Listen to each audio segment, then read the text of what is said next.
The naked people are coming, man. Yeah. And I better start looking in all corners of my house because there's going to be T&A and dong all over.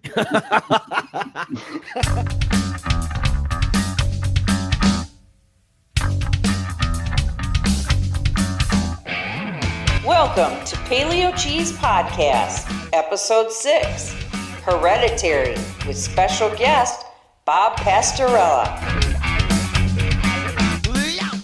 All right, everybody, welcome back. My name is Jeremiah Bannister. And I am Chad Lutzke.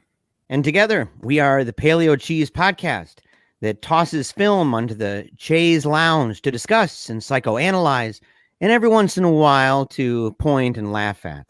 And today, Chad, we are accompanied by somebody here in the chat room with us. Yes, Mr. Bob Pastorella. He is the author of Mojo Rising, and he is one of the two co-hosts in This Is Horror, probably my favorite podcast. They give the world's best interviews by far. Very in-depth, very nice approach. And so we asked Bob to come on and talk about Hereditary with us because I already knew he was a big fan and he loves film, good music, and I thought it would make for a great discussion. So welcome, Bob.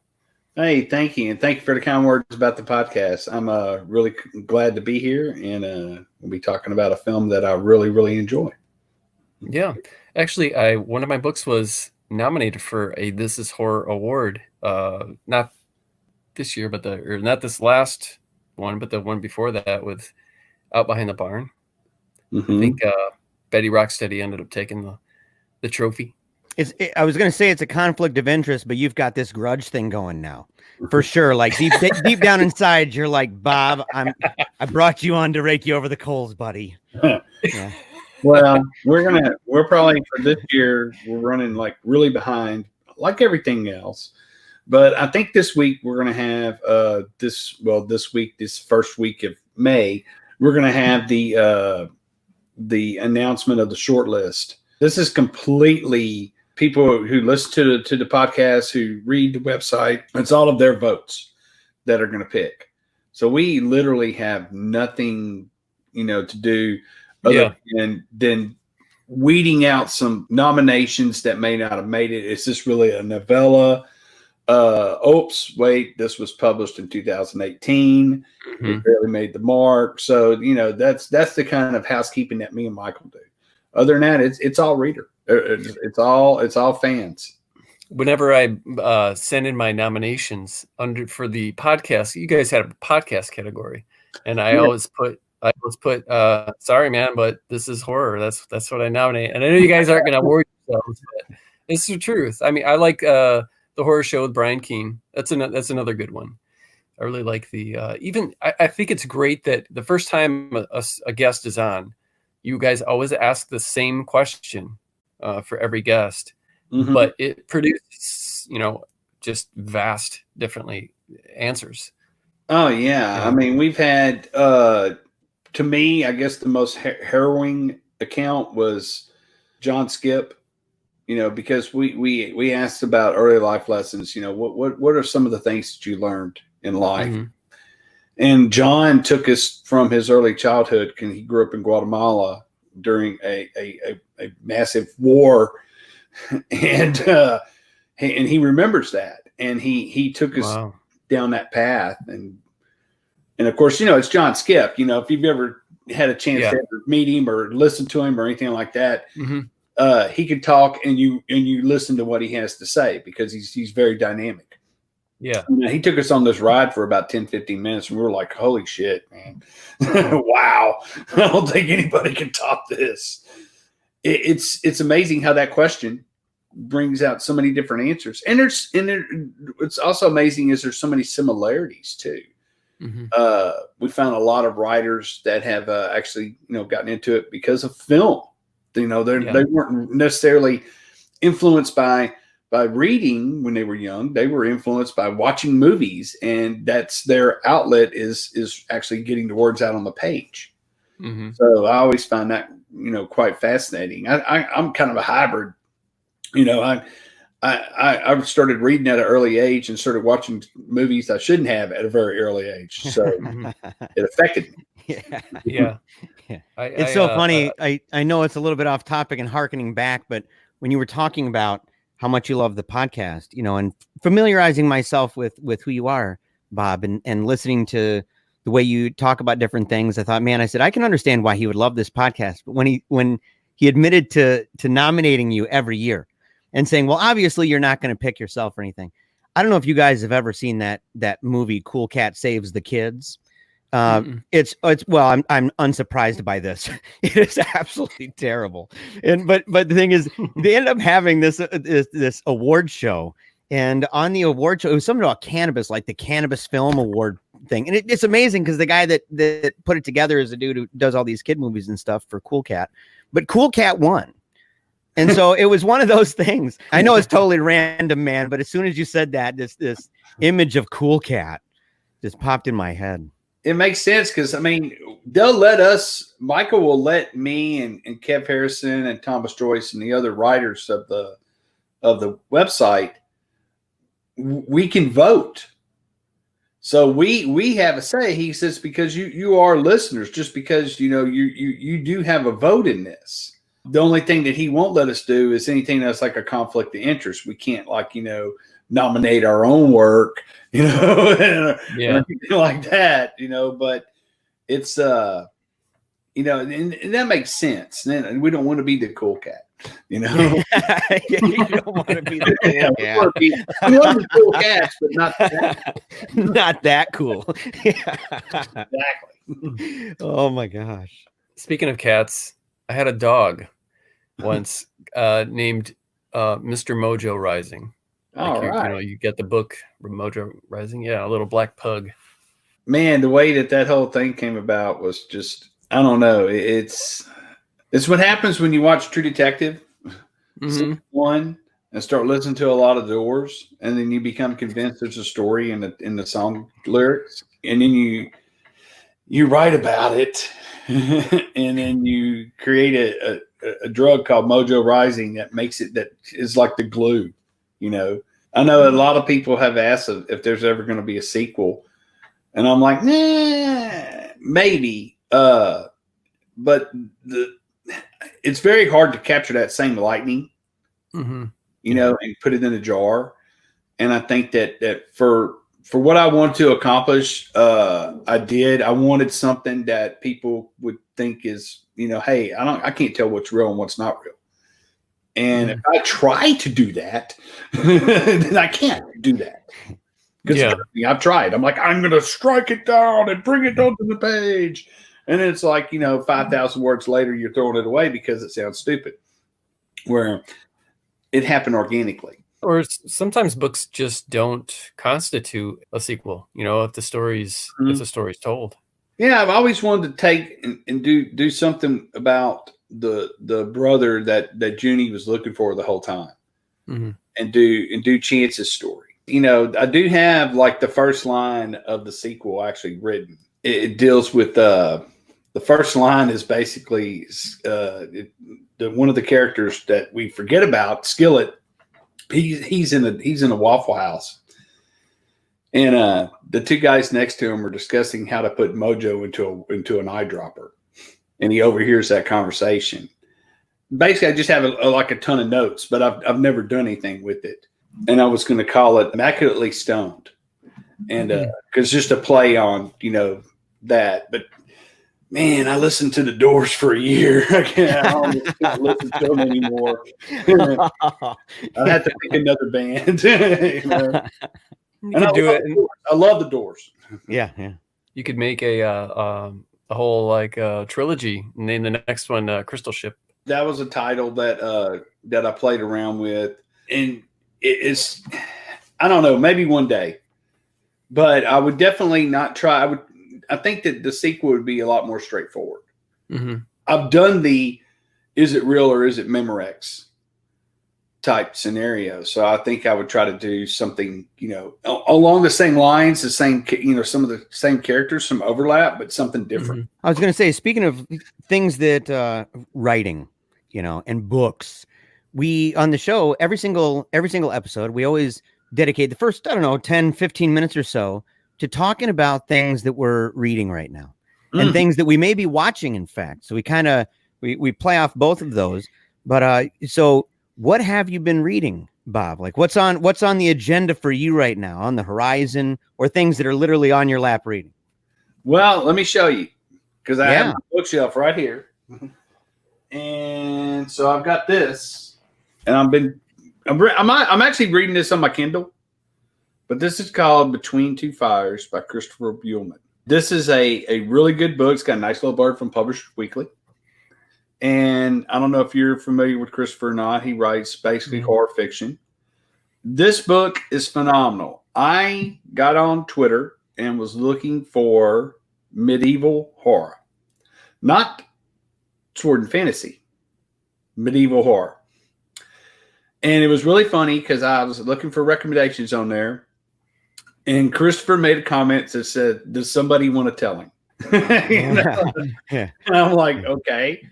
And then of course, a couple of tweets later, someone said Christopher Buehlman's Between Two Fires. And I was like, oh, wait, you wrote that. Then he started talking, and I ended up buying a copy. And this, a really good book. I am savoring it because I'm studying it, because it's set during the plague in France, and it deals with a disgraced knight and a young girl who can see angels. And of course, being that it's set in the plague, there's everybody is religious and all that, but there's a lot to it. It's really, really good. And of course, on Kindle, I am reading The Living Dead by Romero and Daniel Krauss. Does that thing even fit on your Kindle? Yeah.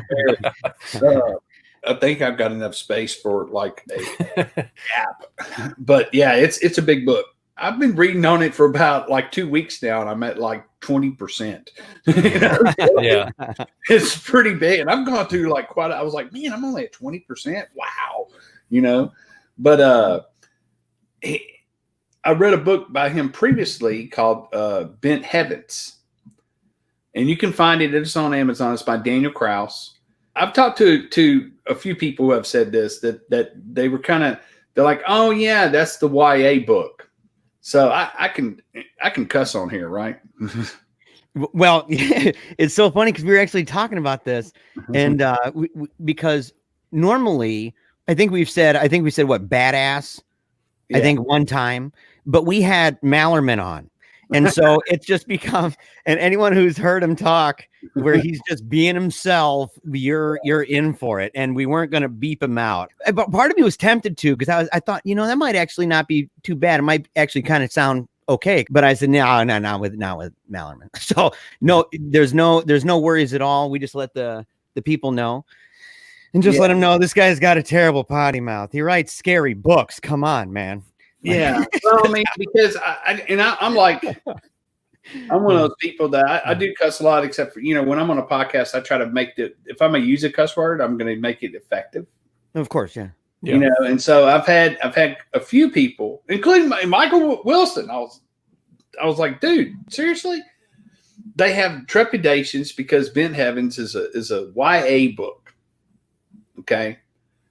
So here's what I'm going to tell you. Unfuck that fast. Okay. This book, the only reason it's YA is because the protagonist is a 17-year-old girl. This book is brutal. It will devastate you. It is scary. And when you figure it out, let me tell you how bad it is. When you figure it out and you realize that he's going to go there with this story, and you know it, and the main characters don't know it, which of course that creates what's called, dramatic irony, because you know something that the characters don't know. You for a split second, you think, I figured it out. And then you realize he's going to go there. And you realize how traumatic that's going to be. And then you're like, oh, I'm in the hands of a diabolical genius here who's just going to wring me out to dry, and you will not be able to stop reading. Probably one of the best books I've read this year. That whole tactic, right, that you just talked about, where the reader knows, right? And really it's about, and it's about the awareness of the people in the book and the kind of suspense that gives the reader. It reminds me, the first time I experienced that in a real intense way, I mean, where I just felt it in my gut, was Oedipus Rex by Sophocles, where as the reader knows from the beginning, kind of, well, what's going to happen, and it's all about the discovery of how does Oedipus find out that he's hooking it up fat with his mom, right? Like, and that he killed his own dad, and this is thousands of years old. So if I'm spoiling it for anybody, it's their fault.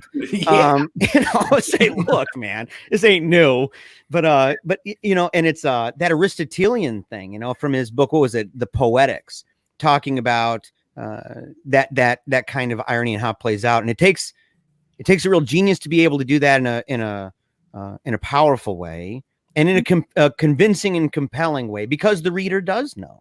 It's harder to pull off in a book, I believe. It's much easier to pull off in a film. The classic example is from an interview with Alfred Hitchcock, where he talks about how he uses it because he will show two people talking at a table, and underneath the table there's a bomb with a timer, and you see that there's only like maybe a minute left. And Hitchcock is like, so now I've given the audience information that the two people at the table do not know. Not only have I done that, but I've also set up a timer. He goes, which creates tension. So now these two people are sitting there talking, and the audience is screaming, "Get out of there! This bomb is going to blow in any minute. You just need to get out of there." And it's powerful when you learn what it is and you see it in action. You'll be watching a movie going, dramatic irony, dramatic irony. So it's pretty cool stuff. So, Chad, what are you reading? Well, I wasn't going to bring this up because I brought it up like in the first episode, and I'm a little ashamed that I haven't read it, because that I still haven't finished it because it's so thin. But I did put it down because of I was asked for some blurbs recently, and I was trying to make the time to see if I could do that. So I did set this down. But the reason why I'm bringing it up again is because Bob is here, and This Is Horror published this. Yay! And it's actually not available. I'm glad to have this because this isn't available anymore in this format. Right. By this actual edition of House at the Bottom of a Lake by Josh Malerman. I'm almost done with it. But I'm reading a lot of the same stuff. I fell into that trap that I mentioned before that I try not to do, where I start too many books at the same time. I don't have a problem if I'm, short story collections. I take my time with those. Anthologies and short story collections, I very rarely read them all the way through unless it's like, I don't know, maybe Lansdale or Ketchum or something, where I just can't wait to get to the next story. But normally I don't, I'll take a year to read one of those, and then just, read novel, and then read a couple stories from this collection or Antho, and then go back to a different novel. But I'm trying to get my son to read Nakota, and he doesn't like to read at all, and I don't blame him. I think it's in the blood, because I didn't start, as a lot of people know, I didn't really start reading until I was in my early 20s, because I couldn't stand books. So if it wasn't Fangoria, Famous Monsters, or some metal or punk magazine, I wasn't reading it. So I made a stack for him.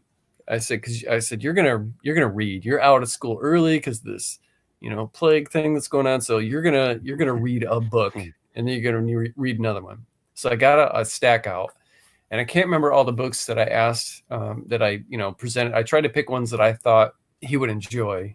I didn't stick any of my own in there, but the one that he ended up choosing was The Hunger Games, because I had read that a couple of years ago, and I loved it. I thought it was a great book. The first one, I haven't read any other ones, but I thought it was a great book. It's taken him a while, but so So I have to force him to, give him some kind of, because otherwise he'll just sit there and waste away on the Xbox. I've also been trying to get him to, I bought him a bass guitar like 3 or 4 years ago. And I've been trying to get him to play that again, especially since his best friend, who he spends tons of time with, and he practically spends every weekend there until recently. His friend during all of this is learning to play guitar. And I'm like, oh man, you don't know what you're doing. Yeah, I said, your friend, he's gonna start a band one day, and they're gonna need a bass player. Yeah, and you have all this time on your hands, and you're gonna regret not learning that bass. So you should pick it up. But he's just not. He's not. He's like, Dad, I don't want to be what you wanted to be. I don't want to be a rock star. I was like, so I'm trying. It's like one of those things where you like try to live vicariously through your children. Yeah, that's when you put your pinky right there and you go, I'm just trying to teach you to be cultured and not to be a complete douche clown. Say, you need to learn the bass, bro. Come on, just learn the bass.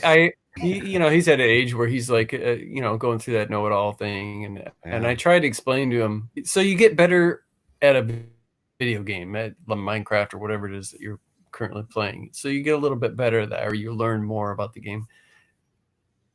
Essentially, in the long run, you're not walking away with anything, and you're not excelling in a talent or a hobby or anything to like kind of be proud of. So I don't know. It's a losing battle right now, man. Oh, no. But I wish that, and I know that a lot, especially nowadays, a lot of kids don't read on their own, and that's sad. We're gonna get mad hate mail now. They're gonna be like, "You old curmudgeons, you guys are dogging gamer culture, man." Like articles about how much money people have made playing video games. Ridiculous amounts. Ridiculous amounts. It's sickening. If I, yeah. But it reminds me of that Mitch Hedberg joke. If I knew then what I know now, I would. Yeah. Oh, I know. Yeah, So, but I don't have any kids. But I know watching my sister raise her kids, she, you try to push, kind of guide, maybe that's a better word. You try to guide, but you also let them do, the thing that they want to do. To me, it's like a happy medium, but hey, I'm not a parent. I don't have any children, and that's probably a good thing. I'm kind of in the same boat, Chad, in a way, because since quarantine, right, my son had a birthday. Well, he turned 13, and he wanted not a video game. He wanted a guitar. And this was kind of a cool thing because I didn't pressure him on this. I guess in a way I'm able to balance out the pressure because I don't have to do much of it at home, because they go to a school where they're learning art theory and music theory and things like that. And so they're learning how to read music. They will learn how to write music. They'll learn about the history of art. I mean, it's extremely fancy pants, the school. And so I'm able to, at home, allow them to have a little bit more freedom. Well, he wanted to get a guitar, and he was excited about it until he started to press his fingers on the strings. And he started to realize a couple things. Number one, you don't just strum around and wiggle your fingers. Like there are some chords and notes, and there are some notes that do not go together and that sound like garbage. And so like he started to get this, and it was hurting his fingers. He hasn't really developed yet any calluses. And I play guitar too, so I strummed with him a couple times, but just wasn't as interested in continuing that. Yeah. I'm sure that he will, especially as he gets older. At least he has, and it's a full-sized guitar, right? Adult-sized guitar. And so we have, that's kind of been one of the issues. The other one is that they've, since we've been at home, they've been reading much less than they ordinarily do. And they've been wanting to play games way more frequently than they ordinarily do. Normally, we don't allow any games at all until Friday. And then so during the week, 0 games. And Friday, they get 1 hour. Saturday, they get 1 hour. And Sunday, they get 1 hour. They get like 3 hours a week of video games. And then we normally watch something as a family, some kind of a movie. So they're getting, over the weekend, they're getting like maybe 9 hours of games or something, or 9 hours of screen time. Way more than that right now. Okay. So I've been kind of dealing with this with the kids and trying to get them back into reading and saying, okay, you got to read this poetry. And my daughter does for school and beyond that. But my son, not the one, the guitar, he's reading Tom Sawyer. But my other one, Ambrose, the little writer and reader who ordinarily he's reading and writing like crazy. Mm-hmm. I told him, I said, pick one of these books, man. And I gave him a couple choices, and he started reading Metamorphosis by Kafka. And so I got this not too long ago. And then he read the first chapter, as did I, from this one. I've never read this guy before. In fact, I got it one of those. We have a whole bunch of those. What are they called? They're outside. They're these little libraries outdoors. Mm-hmm. They're in front of people's houses and stuff. You know, I go on walks around this area, and there's like 4 of them. And so I just hit them up constantly. I'm constantly hitting up the books. But I found this one called Crackpot Palace by Jeffrey Ford, Edgar Award-winning author of The Girl in the Glass, and another one called The Shadow Year. And just everybody says that the prose is this beautiful, exalted prose, right? Mm-hmm. And I thought, okay, you know, I hear a lot of people saying that, but I read blurbs a lot. And then I get into the book and I'm like, you're a chump, you know, you're lying to me. But this one is amazing. This one line with this part of this paragraph, I'll just read it, man. It's awesome. It says, to my right was the angry surf, all iron gray and foam.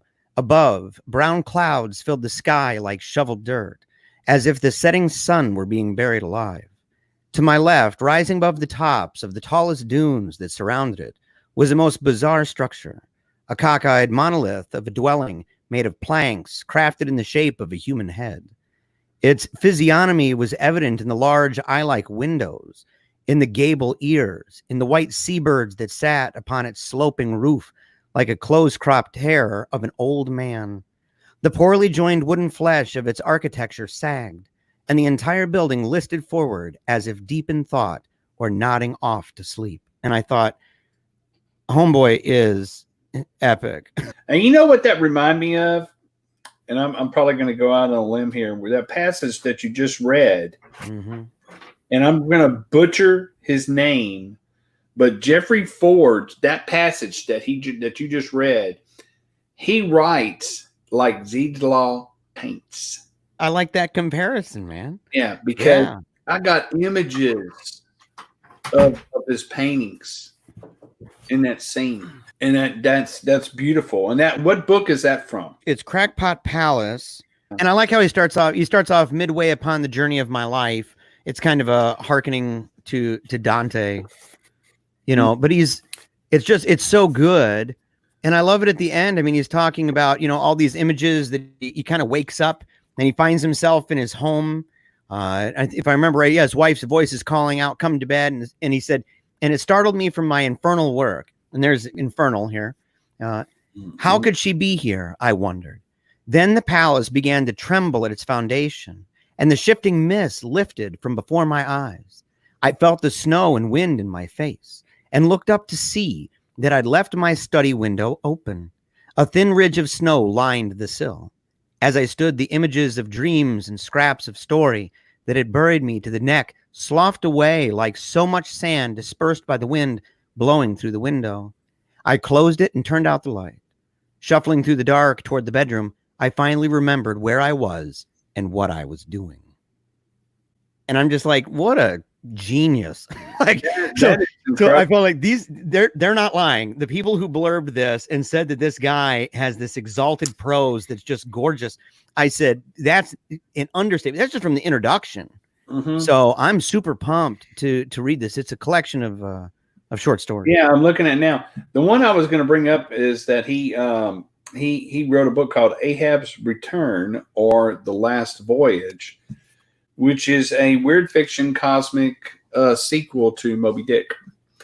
So and to me, that's just like, man, that's probably just right up his alley. Mm-hmm. But I know he has a new book coming out, and he wrote a book called The Twilight Pariah, which I believe I have on my Kindle, which I need to read. Lately, a lot of authors have been putting their books on sale, which I'm extremely grateful for.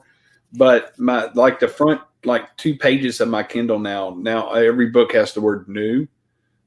Yeah. Because I'm just like, and I have BookBub. So, I mean, but I'm just like, I'm just like, oh man, it's only $1. It's $2. I'm buying this one. No, I'm this one. And then I was going to say, once your child or your kid graduates from Kafka, that it's always a good idea to bring them right back into the real frame of things with some Thomas Ligotti. Yeah. My buddy John Bowden sent this to me and keeps bugging me to read it. Well, I'm telling you, I just read two selections from that, and I'd only read them the first time through. So I mean, I'm hoping I did it justice. But it was it's one of those things where I wasn't anticipating, and actually, it's because of the cover. Check out the art. That is really cool. Yeah, it kind of reminds me of that Dada. What is it, Dadaism or whatever? Mm-hmm. Yeah, it kind of reminds me of that. But yeah, read when you get a chance. Pull up any of like Bersinski's like landscape paintings. Between him and H.R. Giger, they're my favorite artist. Is that the one that draws the like really, really dark stuff? I have something I could show you. Lots of, because Barnes and Noble, bless their souls, they come out with these really cool H.P. Lovecraft volumes, and I'm hoping that you'll be able to see. But that, oh yeah. Mm-hmm. Now this particular volume here, yeah, that's the guy. His name is Zdzislaw Beksinski. I think it's called Man with Horn. Mm-hmm. But it also reminds me of Ted Klein's story, Man with the Black Horn. That's in his Dark Gods collection. So now we're getting deep into the horror. Speaking of getting deep, let's begin our Hereditary chat, man. Shall we? Let's do it. One thing I wanted to bring up before we do this, as we talk about the who directed it and who stars in it, written by whatever. Funny story, we were doing in our I think it was our second episode, the Killer Sofa one. When we were talking about who wrote and directed it, I made some remark about how, as far as I knew, the actors weren't in anything big or anything, because it's a really low budget B movie.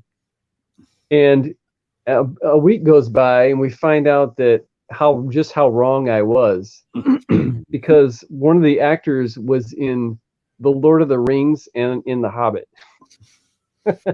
And in District 9. Yeah, and in District 9. And I'm trying to think, he wasn't just in The Lord of the Rings. He played like 7 different people. He was an elf. He was a dwarf. One of the more prominent ones, I believe. He was, I believe, an orc. He was one of the creatures that were on the horses where they're kind of shrouded, almost ghostly looking. The ring wraiths? I thought he just played a dwarf. No, there's a meme because he said that he blends in, and I responded back to him. He said that he's a chameleon, and I said, by the looks of it, you're more like a shapeshifter. And I took a meme of him with all the different characters that he played in that. It was like 7 or 8 different things. I mean, he must have gone through makeup. I mean, they knew him real well. Well, yeah, that's crazy. Yeah, because he had responded to a tweet where we were making fun of ourselves that we didn't even see him, and then we actually heard from the director too. Not about that, but he just really liked the episode and was glad that he listened to it. Mentioned that he normally stays away from reviews. His wife talked him into listening, and he enjoyed the episode and thought it was really good. Twitter, man, I try not to even tag people, and next thing I know, I've got the director of the film, and so it's like a lesson learned from a long time ago. If I'm gonna do that, I say something nice. yeah. That's what we set out to do when we were doing the podcast. We knew we were going to cover some movies that were going to be, good movies, but also some movies that were just, basically created to poke fun at, to point and laugh. And that would be one of them. But we don't set out to like hurt anybody's feelings, being creatives ourselves. I mean, there's a big difference between, I've said this before, there's a big difference between like Stephen King puts a new book out and maybe you write a bad review about it, you know? I mean, he can handle that versus somebody puts their very first book out and you're trash talking it. It's just, Yeah. you know, it's kind of like punching down. I don't think we're going to have any trouble with this particular episode. No. And I don't even really want to give a synopsis other than saying it's a dark family drama because I don't want to ruin it for anybody who hasn't seen it. Yeah. But it is directed by Ari Aster and written by him as well, and stars Toni Collette and Gabriel Byrne. What we usually do is, if you can recall, what you thought of the very first time you saw it. When you turn it on, within those first 10 minutes, like kind of like your thoughts, like, I think I'm going to like this. I think I'm going to hate this. This is not my thing. This is wonderful. Whatever. The first time I saw it, I waited quite a bit until it came out on Blu-ray. So I never saw it in a theater. I didn't catch it on video on demand. I wanted some of that hype to go down, and I know it's a very polarizing film. I know there's a lot of people who like it, and there's a lot of people who hate it. And I unabashedly love it. I think it is probably one of the best films to come out in the horror genre maybe in a decade. And that's saying a lot because there's been a lot of good films. But first time I saw it, I realized that it was going to be a film that was going to have to be viewed again almost immediately because there are, even in a static scene, especially, you know, you're going from a diorama to the actual scene. Mm-hmm. So you're going from Annie's, you know, her art into the actual scene. Yeah. But there's a ton of stuff in the background that could or could not be part of it. You don't know this going in, but you know, hey, I'm probably gonna have to watch this again. Within the first 20 minutes, there is a scene that when she sees her mother in the room, I was pleasantly surprised that was not a jump scare. Like, you know what I'm talking about, the manufactured cue to music, the music heightens, it jumps out at you scare. I guess for all technical terms, you could probably call it a jump scare, but it creeped the hell out of me. I mean, it was effective. And at that point right there, I was kind of like within 15, 20 minutes, I'm like, okay, we got a guy who kind of knows what he's doing. So I'm going to let him take me for the ride. Then we get into this kind of traumatic thing that's happening, you know, Annie feeling guilt because she feels like that she should be mourning her mother more. Her mother just passed away. Basically what's happening is Ari is setting up everything. And you just don't see it because you are forced to watch this drama play out in front of your eyes. There's little cues throughout the way, especially when Charlie and Annie had the conversation where Annie tells him, hey, you know, she was your favorite, or you were her favorite. And she says that, you know, she always wanted me to be a boy. And Annie takes that as, well, I was kind of tomboyish. Golly, I didn't like dresses and none of that kind of stuff. And so, but at the time, you're under the belief that this is part of a family drama. So I could see how some people would begin to lose interest about right there. Because like, golly, it's supposed to be a scary movie, man. It's not really. It's all this drama. You're being set up. So by a very skilled person who knows they're manipulating you. We go to the party where Peter's, you know, he's got his weed. He's trying to, you know, to get with the little girl who's, I can't remember her name, beautiful girl. Man, I had no idea. I had no idea what was going to happen. And Charlie, you know, she's thrashing about and everything. And he sees something in the road. I actually had to go and read the script because it's so fast. You can't see what it is. What was it? Was it the same thing as in the yard? No. No, it's a deer. It's a deer carcass. What was in the yard? I mean, I don't mean to stop the flow there, but there was a scene at where the end of the movie they're outdoors and there's this thing and it looks brown. It's not a rock, but it's behind them, kind of in taller grass. I don't know. I remember her seeing her grandma out there by a fire. It's kind of like room 202. It's one of those things that the person walking by isn't going and looking at this thing. But yet for some reason it seems like it stands out in the background. Not as obvious as room 202. That's kind of a curious thing. Like, what's that all about? When she sticks her head out the window. He swerves off the road, hits the telephone pole, knocks her head off. Wow. Okay. That really kind of messed me up. And I remember looking at my roommate, and usually, like, if he's watching a movie, or if I walk, come home and he's watching the movie, and I say, hey, I'm gonna check out this movie too. If something like really kind of badass happens, I kind of give him that old look, like, what's up, and he just staring at the screen like this. I'm like, oh wow, that got him. I think that the trailer that they put together was pretty genius too, because the trailer kind of presents itself. You're not sure what the movie's about, but you know that you think that it has a whole heck of a lot to do with some kind of different looking girl, she's different looking, with her clucking noise and stuff. You're not sure, but you think, so when she dies, I think that trailer actually helps that if you've seen the trailer and then you watch the movie and then all of a sudden she dies, that trailer actually helps. You're like, well, what's the rest of the movie going to be about now? What's happening? Yeah, the misdirect. I mean, there's so much misdirection, even on different levels than what we would expect. Mm-hmm. The scene that's right after that is the most painful for me to rewatch, which I've seen it once and I've rewatched it once. I will not probably ever rewatch it again. It's when Peter finally makes it home and he wakes up in the morning. Mm-hmm. Any other director would have come off of him and started following Annie down the steps, down the front of the house, down to the car, calling back, to her husband, getting in the car, discovering what happened. But not Ari Aster. No, he doesn't have to show you. You just have to hear it. From the point of right after, she gets decapitated, at that point when he slams on the brakes, up until the parents are essentially, particularly the mother is on the floor, just out of her mind, sad.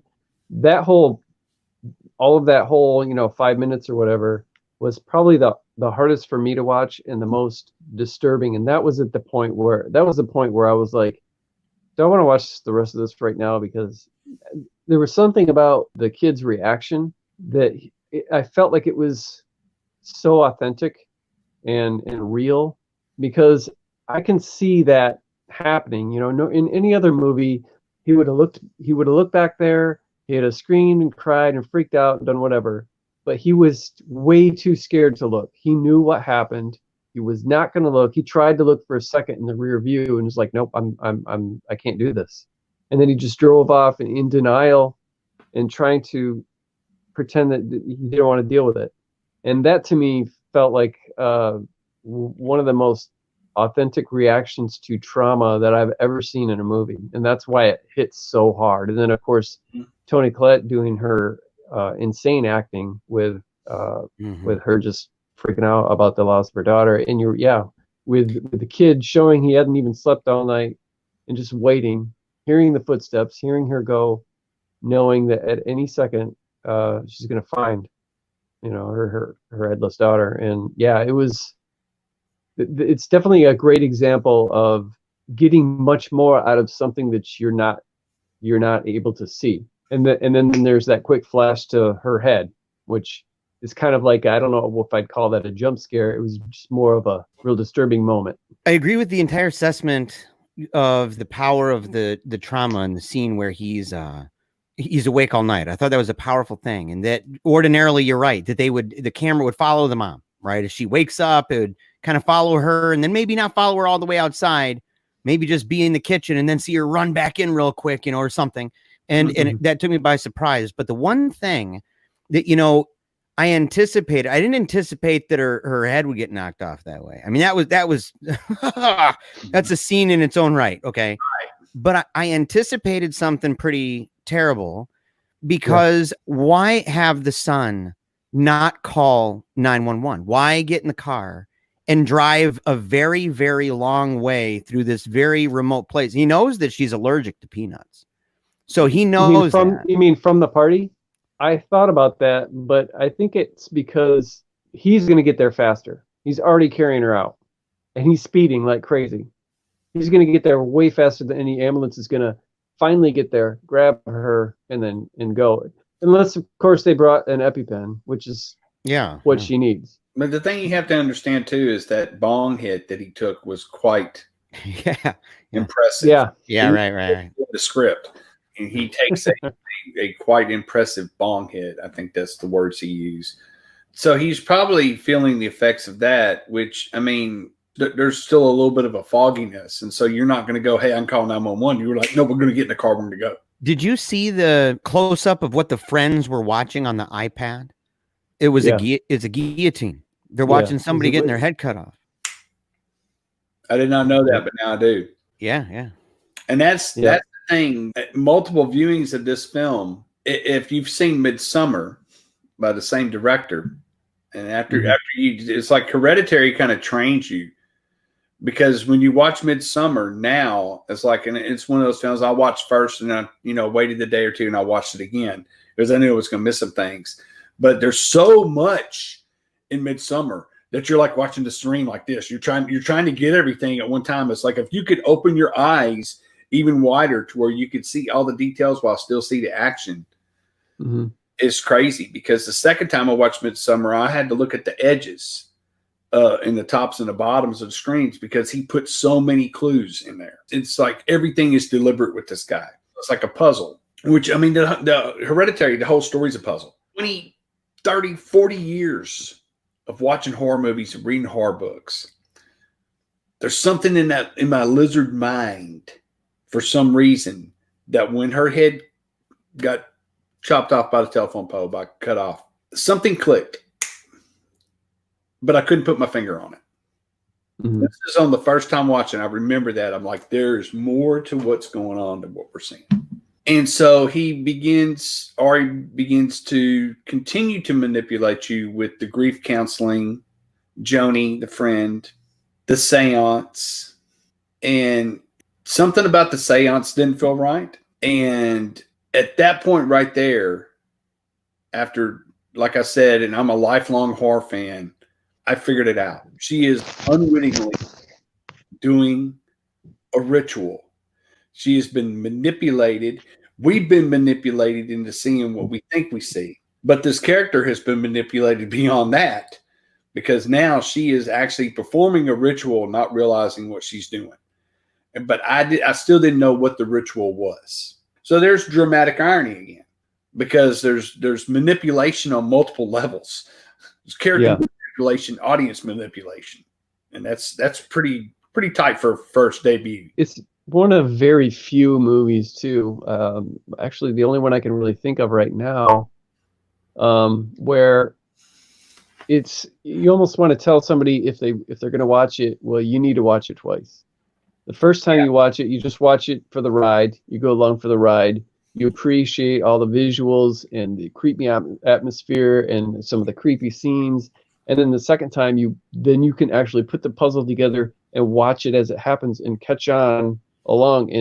And that's what I did today. It's not that I liked it better the second time. It was like watching two of my favorite movies that are the same movie and appreciating them differently each time, and not, both being my favorite viewing of them for different reasons. The second, this last time I was there for putting it all together and trying to figure it out and trying to figure out what Ari was doing, and just truly seeing the genius behind it all. And I can see why people, even the first time I saw it, when I watched the end, I thought to myself, there are going to be people who absolutely hate this ending.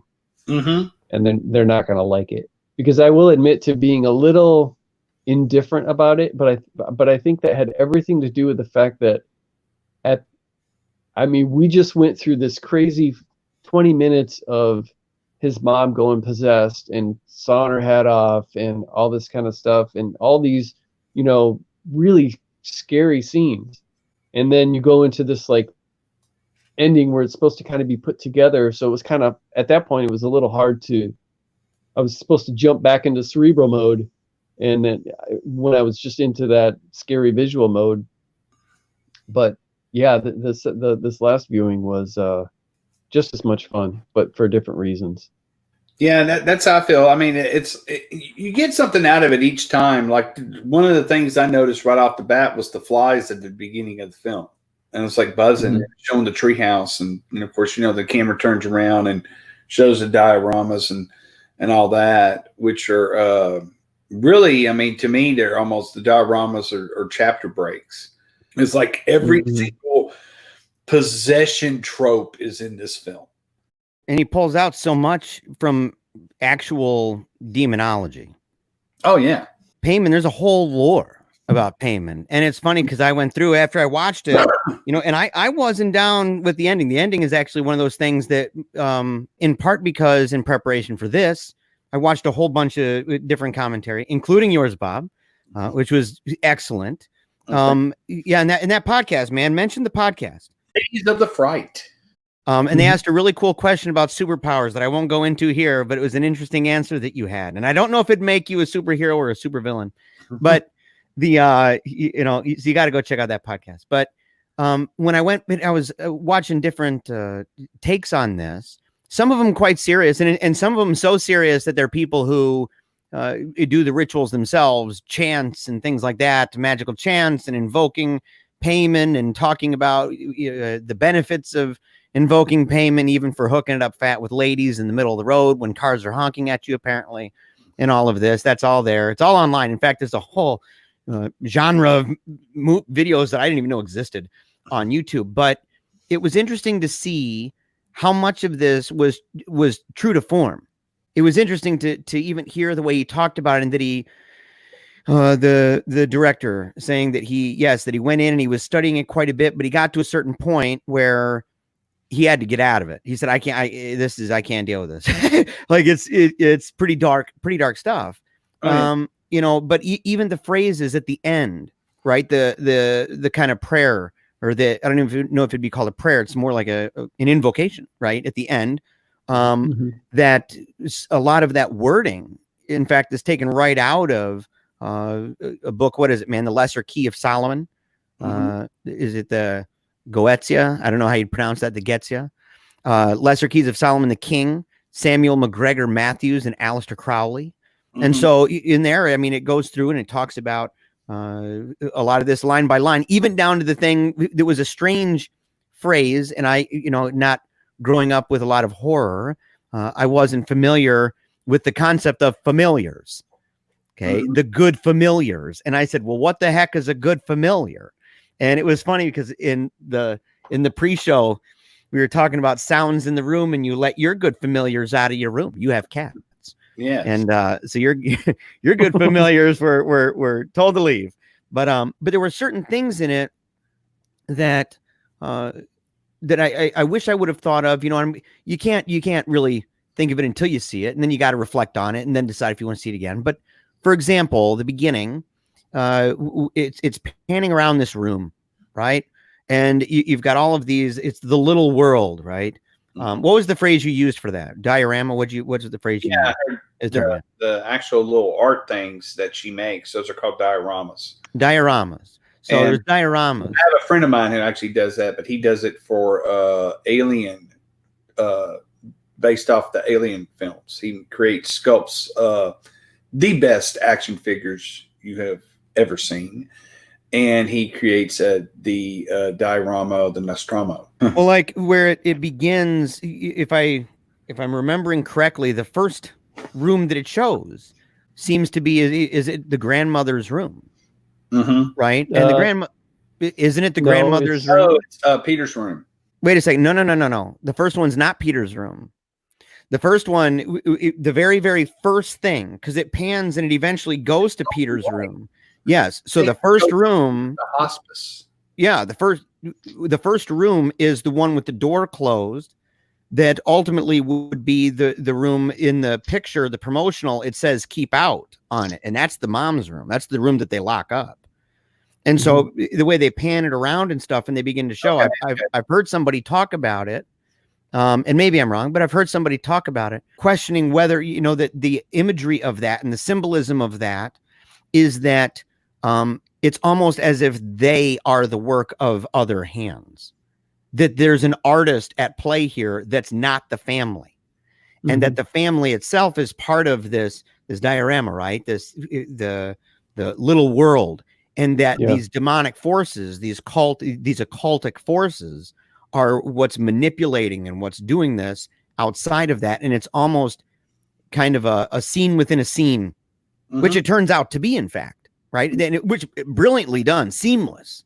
And I mean, that's an Ari Aster thing. If you've seen Midsummer, right whenever the film starts, if you pause it, there's a mural that is played across, and most people just, and it's the mural that on the Blu-ray down at the bottom it says play, then episodes and so on, it's set up and all that.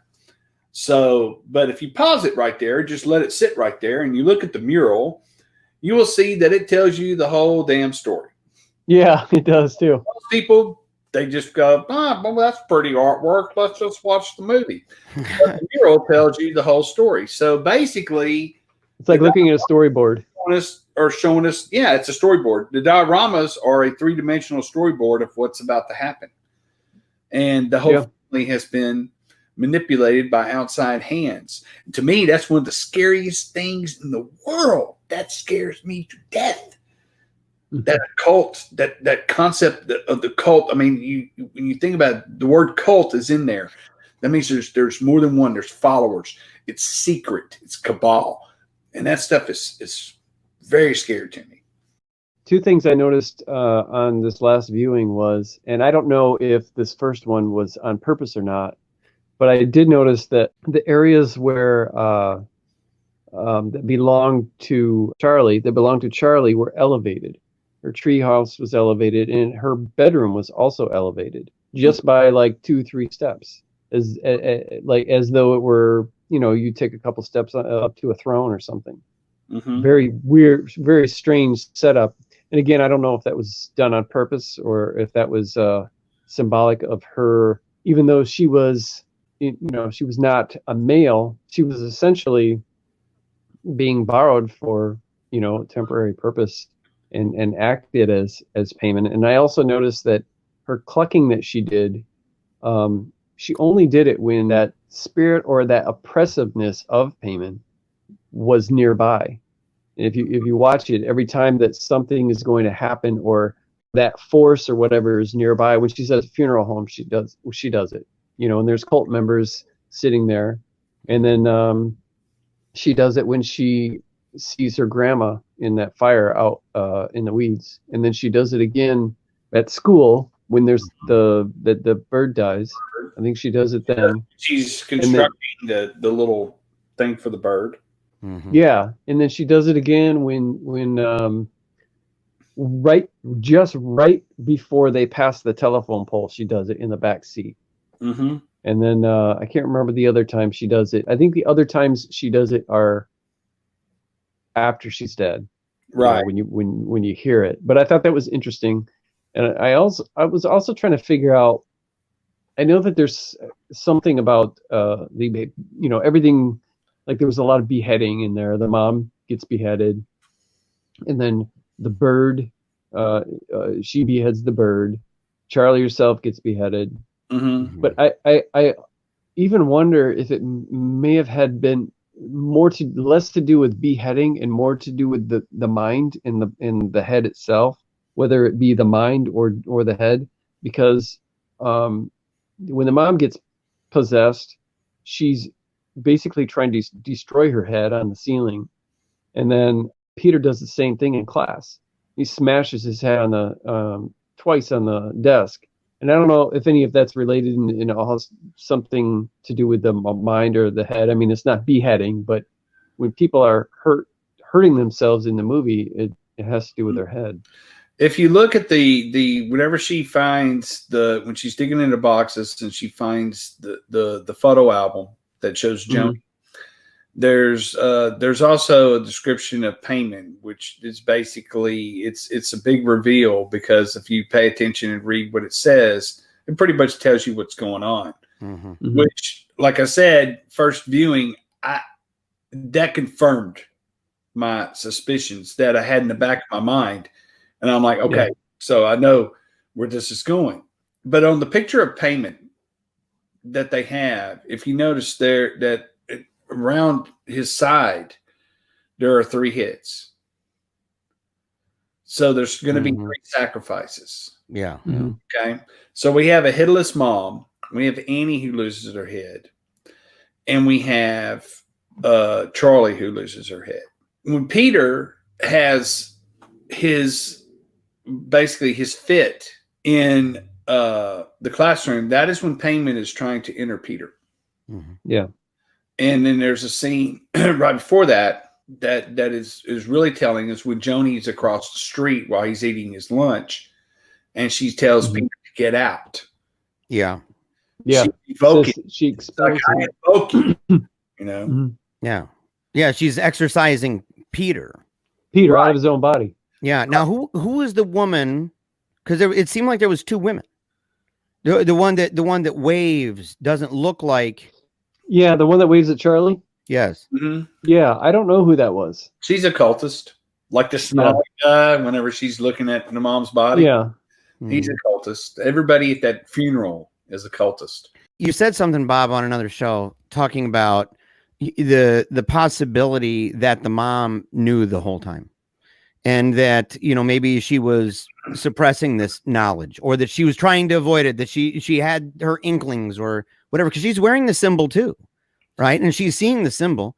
But something Chad brought up that reminded me of what you said, and maybe that this plays into it, is that the mom, she decapitated herself. I mean, she's ultimately she's doing the action, at least, right? Whether compelled by possession or whatever, she's the one doing this to herself. And there was another video talking about the concept of beheading symbolically, and it mentions Carl Jung, and here's a quote: "Beheading is significant symbolically as the separation of the understanding from the great suffering and grief which nature inflicts on the soul." And I thought that could almost play into this, if taking what you said, the idea that maybe she knows, and maybe this is like, not only does she know, but she's witnessing it all come to fruition. It's one thing to know your mom's into some junk. It's another thing to be experiencing this to the fullest degree of this great suffering and grief that is being inflicted upon you by nature, right? The world around you, even supernature, doing this, and that she eventually did the act of beheading symbolically to separate that understanding from the suffering and grief that she was experiencing. Yeah, I think that she had to have known something. I think that her denial of that, she needed to be opened up. And so the grief counseling was a way for her to open up. The cultists would have found another way to get to her, but they used the grief counseling. And I mean, like I said, it all seems like it's something that Annie did, but I firmly believe that it's something that they led her to do. And then she is so caught up in her own life, her estrangement from her mother, that she unwittingly becomes complicit in this whole thing. She does all of this stuff willingly. She's been tricked, obviously, but she's willingly had a seance in her house that she believes is contacting Charlie, as Peyman. It's just amazing that to think that there's part of her in the back of her mind. She's like, sounds like some of that stuff Mom used to talk about, rituals and stuff. Nah. I'm just going through a lot of grief right now, and I'd love to be able to talk to my daughter. Maybe that's why the photo album too, where she sees the photo album and it doesn't look as much as if she's completely stunned by what it is. It's more as if it's something she doesn't want to remember, or that she doesn't want to imagine that her mother was into. It wasn't like, what the heck is this crap? Like, at the beginning. At the very beginning, even during the eulogy, she says, and it's so easy to overlook when she says, my mother was a very secretive woman. She did secret rituals. And of course, we're not thinking, she's into the occult and she's doing legitimate rituals. We're just thinking, Maybe quirky things she does throughout the day. What was up with the touching the lips, man, in the casket? It was an anointment. Was it because Yeah. it was even the ring was kind of like I've seen a picture of it since, and it's kind of, it's got, interestingly enough, almost a cultic hand symbol, and it's got the using the middle finger, and the way that the ring is positioned, it's positioned so that you can see. It's not up high. It's as if the ring is to the side, and it's this weird blue stone. I haven't thought about it any more than that, but just to simply say that it's a really strange way for a ring to rest on a finger. It's got to be delivered knowing it's all monster. Right. One of the things too is this movie borrows a lot from The Exorcist in the fact that we have a possessed person, and who basically we have Charlie. She's possessed. Peyman goes into the one most vulnerable until the ordained host is available. And so that we find this out later. What we're seeing here is a subversion of the trope, because usually if you think back to The Exorcist, Regan was possessed by Pazuzu, and Pazuzu wanted to destroy the body. That was Pazuzu's goal, is I'm going to kill this girl. Whereas you have Peyman, who's like, I'm in this body. I really want to be a man. So I don't really have to take care of this body, but I can't let it die until the right time. And then so when Annie's mom died, it was time for Charlie to die.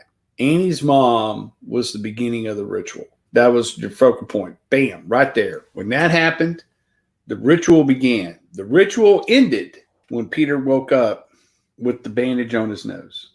That was when, I say the ritual ended. That's when the possession was at its end. The final stage in that is basically what I call realization that you are no longer who you are, that you have become someone else.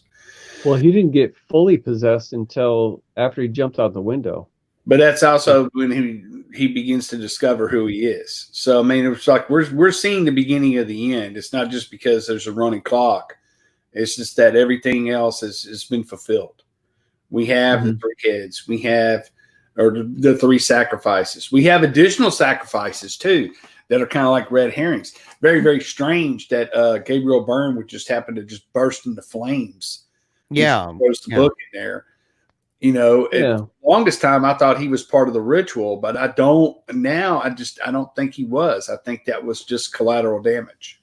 I was thinking about that today too, because it confused me a little bit, because both Annie and the audience feel like she's the one that's going to burst into flames, because she's the one who caught fire when she threw it in there in the first place. And then she still throws it in there again. But now I'm wondering if, because Peyman took over the person who is most vulnerable, it makes me wonder if they got rid of her husband rather than her, because she became possessed immediately thereafter. Like, if you picture like a meter, and she has reached that meter of vulnerability, and now is the time to take over her completely. And so when she throws it in there, the guy dies because she's ready to be taken over. She's taken over and then starts chasing Peter all over the place. And don't they? Yeah, I thought I read somewhere too that what makes somebody most vulnerable is the one who is most afraid. And a lot of people have said too that Gabriel Byrne was wasted in that part. He was not wasted as in like anyone could have played it. I think it was a very, very good choice, because he is playing his most restrained that we've ever seen. And he could have played that so off the top crazy. He is capable of doing it. I've seen him do it. But he is subdued. He is Annie's rock. He is the one thing that steers her back to reality every single time. And so the only justification that we have for him to die is that Peyman needed that rock out of the way. I used to think that he was part of the sacrifice, but I'm still going off the concept that there's only three, and they were all decapitations. And at one time I had a theory that the bird was one, and I was like, there's a decapitation right there. We had an extra. I would like to know more about and I know there's something in there about the things that Charlie was making, which also closely resemble the idol inside the tree fort at the end. It kind of resembles something that she would have made, and I would like to know I don't know the meaning behind those things that she was constructing, and why she chose the bird. I don't know if it was just supposed to be symbolic, but I also noticed that after she took the bird's head, the last picture she ever drew before she died was not only a bird's head, but a bird's head with a crown on top of it. Well, if she was possessed by Peyman, yeah, Peyman loves heads. I mean, it's part of the symbolism even in the drawing. You know, he's got the three heads and stuff. I would argue that she was not possessed, but that she was oppressed by Peyman. Yeah. I think that the only one that truly got possessed, other than Peter at the very end, was Annie. No doubt. No doubt. And it's now that you bring that word in there, it really all just makes sense. One thing I wanted to point out too, before I forget, was one of the things that helped me most appreciate this film and really be able to like get creeped out by it or just love it was the fact that it was easy for me with suspension of disbelief, because I felt like the family was realistic to me, because the appearance of the actors themselves as people, they were not gorgeous people. They were just very average looking people. You know, they were not there's nothing worse than watching a movie or a television series where everybody is just this beautiful model. It really pulls me out. And you know, a couple of other movies that do that are so effective is like The Exorcist with Linda Blair and Ellen Burstyn. Particularly Ellen, she's very plain Jane. There's nothing like special about her, and it lends itself to the audience to really. I mean, if you're watching something that, you know, watching this beautiful human being, girl, guy, whatever, and they just like look more like a model or whatever, it's just easier to relate to somebody who looks like your average person. Shelley Duvall and Jack Nicholson in Shining too. I see what you're saying too, because there's so many, especially a lot of television series, especially a lot of superhero series and movies. The cast is gorgeous, males and females. Almost like these are some of the most attractive people in the whole wide world. Right. And you know, you look at The Exorcist, a prime example. Ellen Burstyn, she's beautiful. She's a beautiful woman, but her, you know, she does have a quiet plainness about it. Jason Fuller, he looks like a Jesuit priest. Probably the only person who would have had any real star quality on this, Max von Sydow, and they had to make him look, you know, 50 years older than he was. And it's like Max von Sydow looked older in The Exorcist than he did in real life when he died. Yeah, this is true. Kudos to Dick Smith, man. He was he was amazing. But I remember I was watching a show I had just started a TV show called The 100. And I almost turned it off about 10 minutes in, because everybody was just like, it looked like it was some kind of like Miss Teen America, Mr. Teen America. It was ridiculous. And it really pulled me away from the whole thing. Great premise of a show, but it was like, come on, man, these are models first, actors and actresses second. My wife is watching that right now. Yeah. Yeah. Right. But like, I really prefer films and television with people who look like everyday people, and that they let their performances and their charisma lure you in, rather than appearance. Like people like Willem Dafoe and Joaquin Phoenix and Philip Seymour Hoffman, William H. Macy.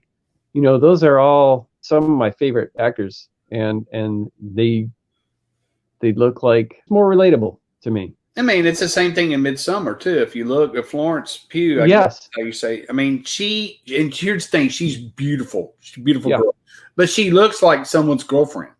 Yeah, she does. And she's gorgeous. She's gorgeous, but she's gorgeous, but she's naturally beauty, and most importantly, her body is not something that you would see in a modern day movie with everybody needing to have this like ultra skinny body, because she's not skinny. Not that she would need to lose any weight. I'm just talking like Hollywood standards. Like you would never see her playing Wonder Woman. I'm surprised that more casting directors choose eye candy over something that your average person would be able to really relate to. And had they used beautiful people in no disrespect to the cast of Hereditary, but beautiful people in Hereditary, it wouldn't have worked as well. Now, and here's the thing too, Toni Collette is beautiful. She's a beautiful woman that made her look the part of, artist. Yeah. That was the whole thing that we had right there. She's an artist. And I know I keep on bringing up Midsommar, but you got to also understand that there's a big theory that Florence and her boyfriend are in Hereditary. There's a scene where Annie is leaving the art store, and a young couple from the back walk past Annie. It's the girl from Midsommar and her boyfriend. That would be interesting to do it backwards like that.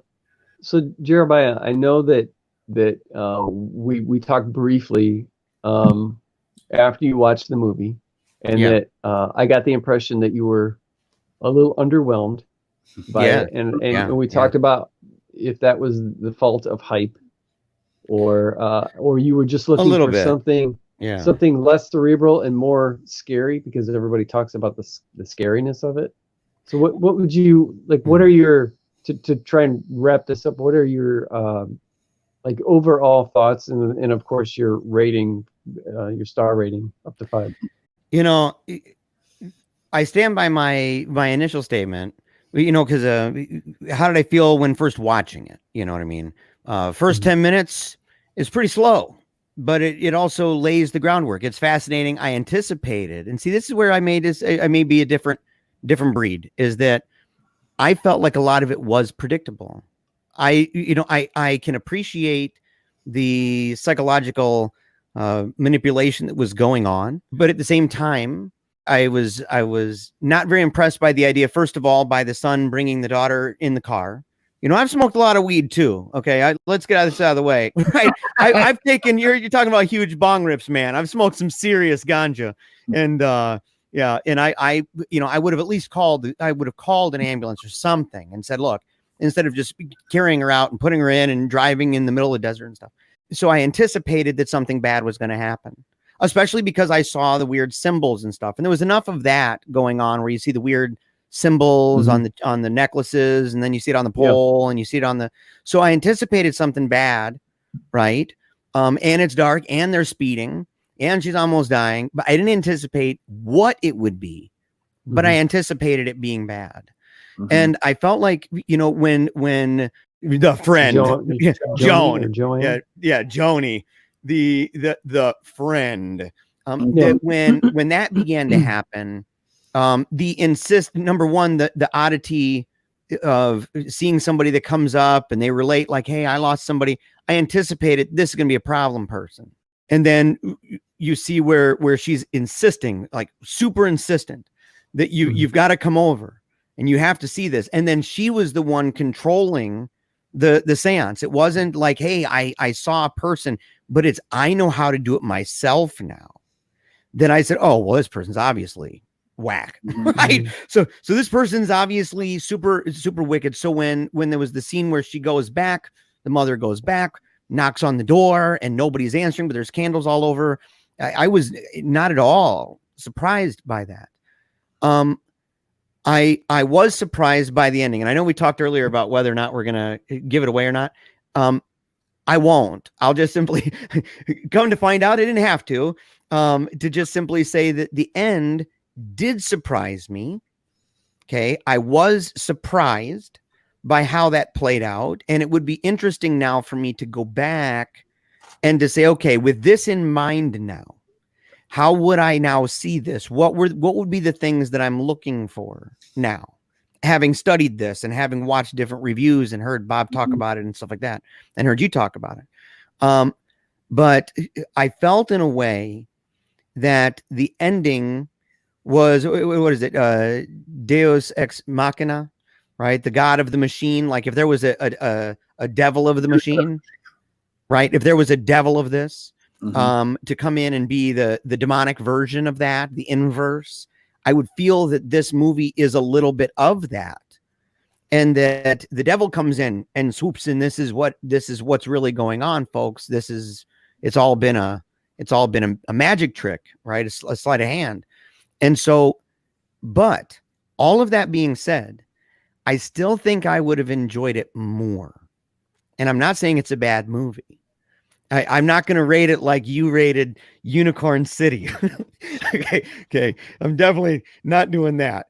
But to say, if I would have taken what Bob said earlier, I wish I would have heard you, Bob, talk about it, just the beginning bit of advice that, you try not to let the hype get to you, and you don't want to listen to too much of what people are saying, because I did that to my detriment. And I heard the phrase scary. People would say, this is the scariest movie I've ever seen. It's the scariest movie of the year. It's the scariest movie of the decade, whatever. And so when I went, I had an expectation, in fact, of the sensation that I would experience watching. And that sensation I experienced of fear and fright. And instead, if someone would have said, bro, this is the most disturbing, this is the most unsettling, right? And there are scenes that will stick with you, and you just can't get them out, right? Once you've seen it, you aren't unseeing some of this crap. Okay. Right. If they would have just left it there, I think when I watched it, I would have walked away from it going, oh yeah, that is true. So my bit of advice, number one, I'd still rate it almost a 4. I'd give it like just under a 4. I'd give it a 3.9. But I would say that I would encourage people not to anticipate fear. And that way, if they are afraid, all the better. If they're just simply disturbed and not afraid, then all the better. And so I'm hoping maybe that this will help for people who wish to watch it, and that I didn't ruin anything, right? And that I didn't say the ending, because the ending did bum me out a little bit. And even the literalism of it, that, so much of it was literally pulled from stuff going back. I mean, it's impressive a little, the idea that somebody went back to the 1500s to read a book about demonology and the hierarchy of demons and stuff. I mean, that's pretty dope. But I'd give it like a 3.8, 3.9.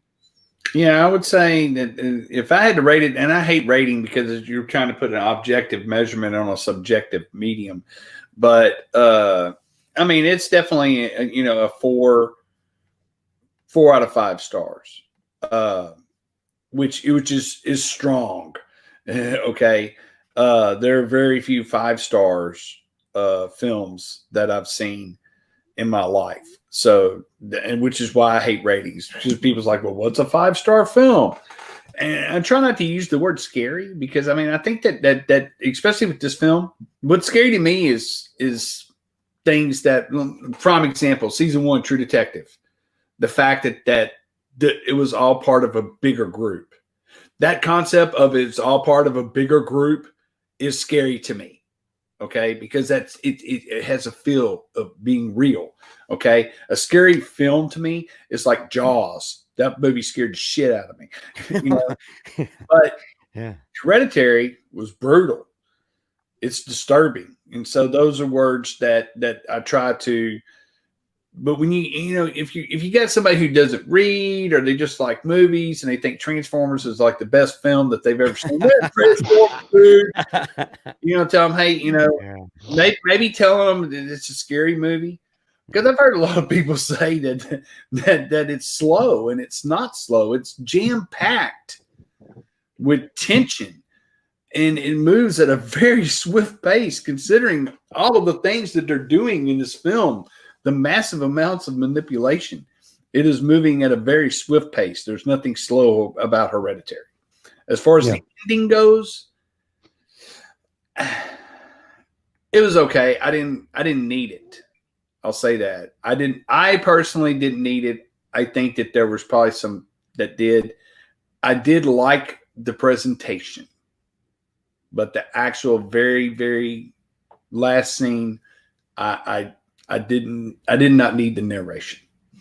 I think it's that last scene is going to go down in history as being just one of those I mean, definitely we already have our love it or hate it kind of thing. And I think most people are a little indifferent about it.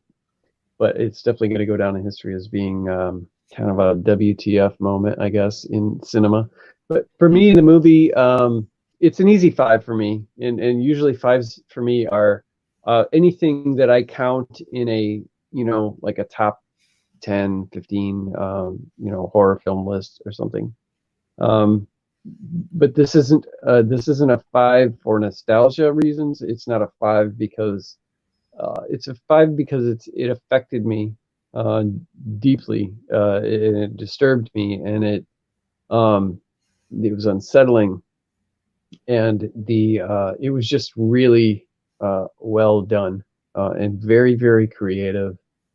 There was a lot of thinking that went into it. Made me question whether I wanted to keep watching it. I wasn't bothered by the gore and stuff like that, but just that the family dynamic when they would yell at each other and scream at each other, and anytime Toni Collette would do her freak out, she was scary to me.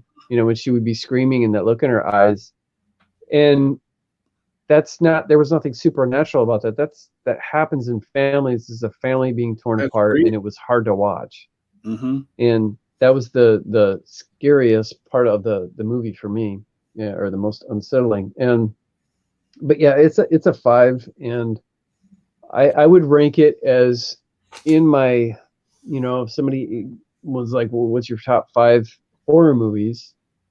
I mean, I still think it's scary, but that would probably be in my top 5, and in my top 2 of the best horror movies in the last decade, right up there with It Follows, which is another movie that people either love or hate, but I personally absolutely love that movie. And your son gives it a 5. In fact, it's the pinnacle of all scary movies of all time. In fact, it's so scary there's no other movie that can ever scare him again, so he's just done watching scary movies. This is right. It's over. Right. Yeah. The last 10 years, it's in my top 5. It's probably in my top 10. And that's why I hate the star rating system, because I tend to gauge it against all films, in any genre. I can't just, now if I'm just going to say, hey, in the horror occult genre, then I'm going to give it a 5 stars, Yeah. But in overall, in all films I've ever seen, it's a solid 4 all day long. I will say this. If there are 2 dudes, I've listened to what was his name, and I should have mentioned it. Ager. I could have mentioned a couple people. On YouTube. Yeah, Ager, and also Jay Dyer, because he brought up the comparison to the movie, and I wanted to ask Bob if he'd heard it, but I forgot, man. If he'd ever watched the movie To the Devil a Daughter. No, I've heard of it. I haven't seen it. Yeah, a guy named Jay Dyer says there's a similar dynamic at play, and an American occult novelist battles to save the soul of a young girl from a group of Satanists led by an excommunicated priest who plan on using her as a representative of the devil on Earth.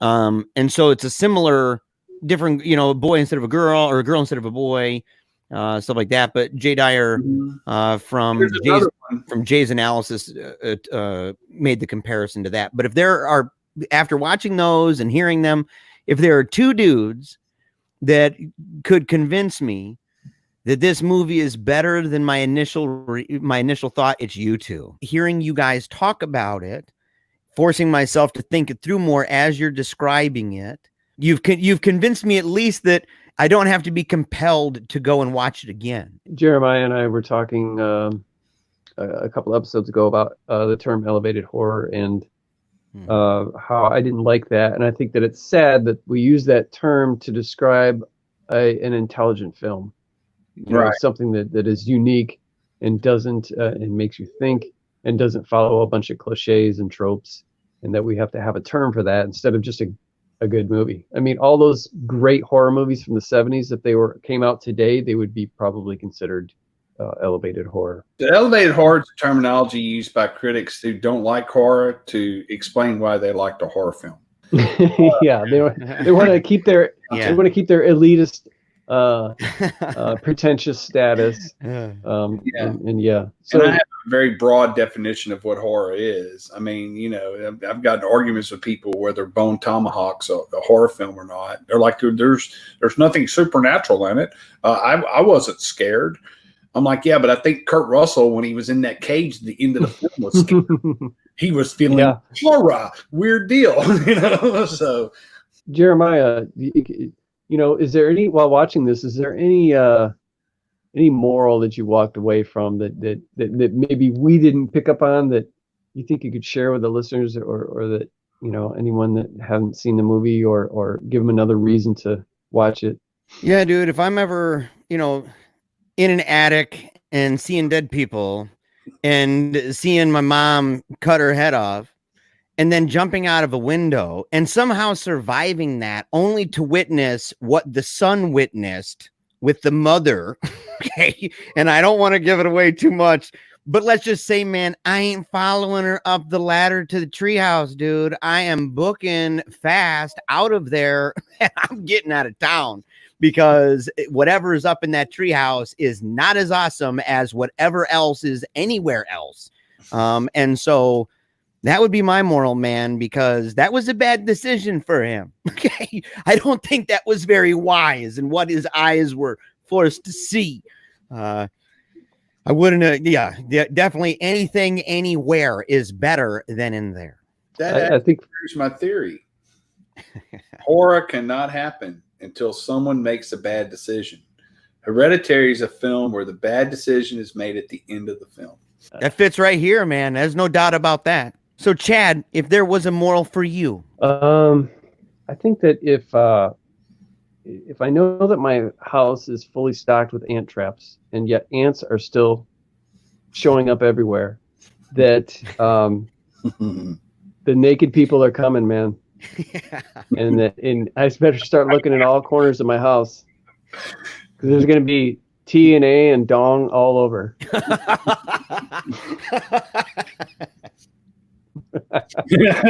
Oh man. Oh wow. So thanks everybody for listening to the episode. You know, subscribe where it's applicable, like on the YouTube channel. Comment, send us an email at paleocheese@gmail.com. That's PALEOCHEEZE@gmail.com. We got Instagram pages, Facebook, Twitter, all the trendy stuff. And I want to thank Bob for hanging out with us and talking about Hereditary and just other stuff. Yeah. And make sure to go check out his page at bobpastorella.com, as well as facebook.com/bob.pastorella. And that has 2 L's. And go listen to This Is Horror. Yeah. Well, thank y'all for having me. This was great. Now you can go back to hanging out with your good familiars. Yeah.